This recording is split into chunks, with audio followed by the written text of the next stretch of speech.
Lindol, galit ng Diyos yun eh. It's a manifestation of God's wrath.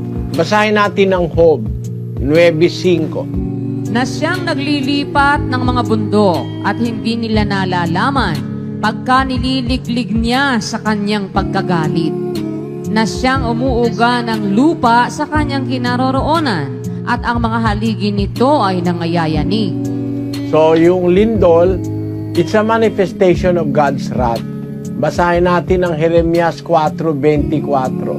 Aking minasdan ang mga bundok at narito nagsisiyanig at ang lahat na burol ay nagsisiindayon.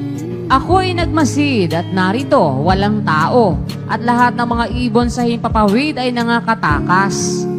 Ako'y nagmasid at narito ang mainam na parang ay ilang at lahat ng mga bayan niyaon ay nangasira sa harapan ng Panginoon at sa harap ng kanyang mabangis na galit.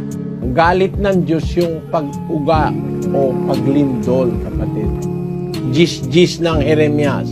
Ngunit ang Panginoon ay tunay na Diyos. Siya ang buhay na Diyos at walang hanggang hari. Sa kanyang puot ay nayayanig ang lupa at hindi matatagalan ng mga bansa ang kanyang galit. Sa makatwid, nagpapatunay na ang lindol galing din sa Diyos. Yan ang sabi sa Biblia.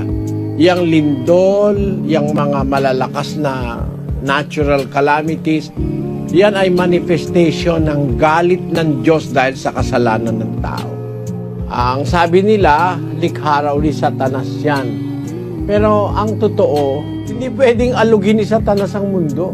Wala siyang karapatan.